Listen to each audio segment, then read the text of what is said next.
There's a new updated study out on income inequality.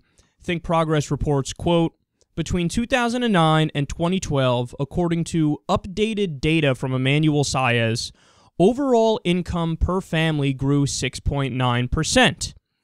Now, when you hear that, you might go, oh, well, that's not so bad. The overall income per family, 6.9%, that seems like across the board, it hasn't been a bad recovery, right? They continue. The gains weren't shared evenly, however.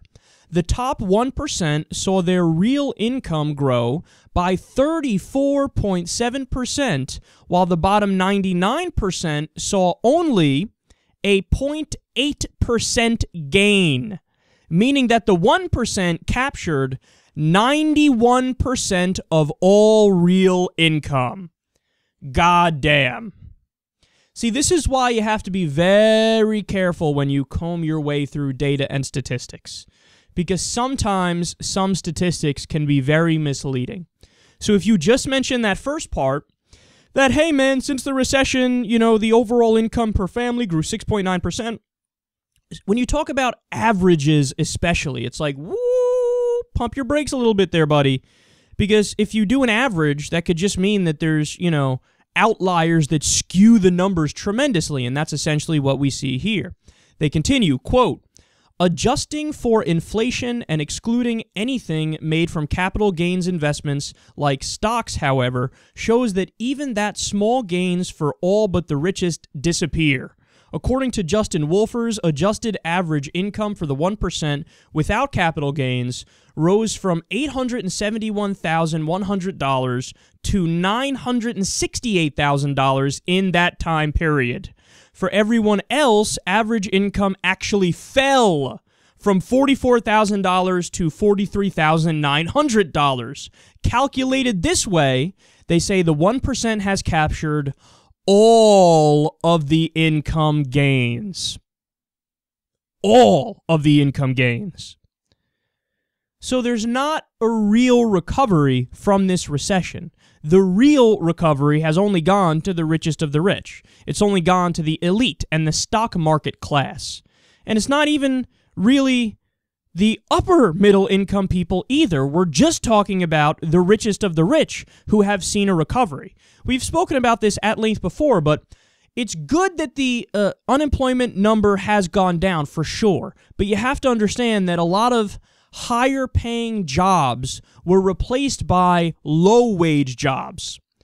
So right after the subprime mortgage crash and during the Great Recession, the economy bled these decent jobs, and then they were replaced by really low-wage jobs. So it's misleading to talk about the recovery as if it's a recovery for everybody. And it's misleading to just talk about the unemployment number because that's not a true representative of wealth lost. And this, of course, opens up a much bigger conversation, and I have to bring up some of the old data that we covered because it gets to the heart of the problem. Now, when you look back at the Great Depression, for example, so in the Roaring 20s, everybody thought, well, the income gains are going to last forever, and everybody's happy, and this is all great, and this isn't a bubble, and let's all celebrate and have a good time. What happened? Well, when you had the stock market crash and then the Great Depression, at the time of the stock market crash, you had this tremendous disparity, this tremendous income inequality, this huge wealth gap, where the top 1% of income earners were making about 24% of the income. So keep that number in mind.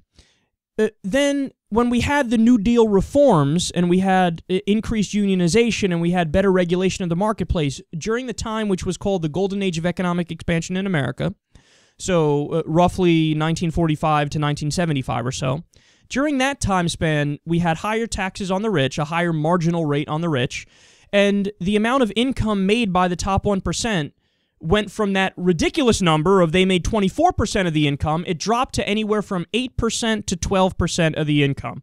So you had the income, the money, the wealth was much more evenly distributed. Of course, it wasn't perfectly evenly distributed, nor is that a good thing. But there was a safe and healthy level of fair income inequality, and the distribution made sense. So fast forward to 2008, and the subprime mortgage crisis and the Great Recession. At the time that happened, you had the income that the top 1% was making was right back to 24%. So it's not the only factor that led to the crash and the recession and back in the day the depression. It's not the only factor, but it's a big factor. Because when you have this tiny group of people sucking up all the income and all the wealth, what happens is your average person no longer has purchasing power. So they can no longer buy the goods that the so-called captains of industry are producing. So the jig is up. The economic wheel stops turning, and we're in trouble. So that's an important fact that we need to continue to discuss, because today, the same thing is going on. It's over 20%. The top 1% is making over 20% of the income. That's a huge problem. It's not sustainable. We can't continue down that road. And then, of course, when you broaden the conversation to world inequality, it's just absolutely staggering, and it shows you how the system is totally rigged. The richest 85 people, according to a recent Oxfam report, they have more wealth than the bottom 3.5 billion people. 85 people. So a number of people that you can fit on one of those double-decker buses. They have more than 50% of the planet.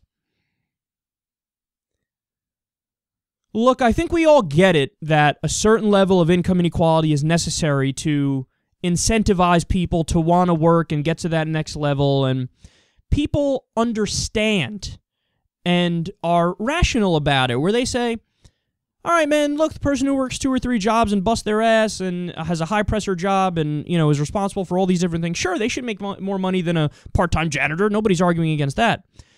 But it needs to be within a spectrum that's not fucking insane.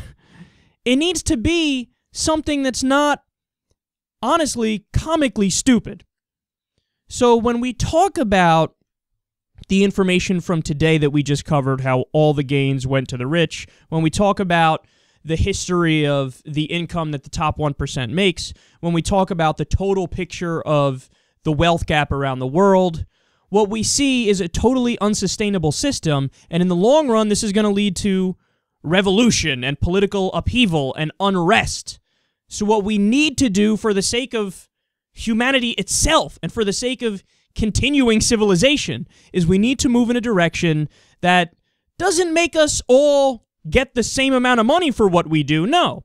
But we need to move to a system that's more rational and has a better income distribution. That's not too much to ask for.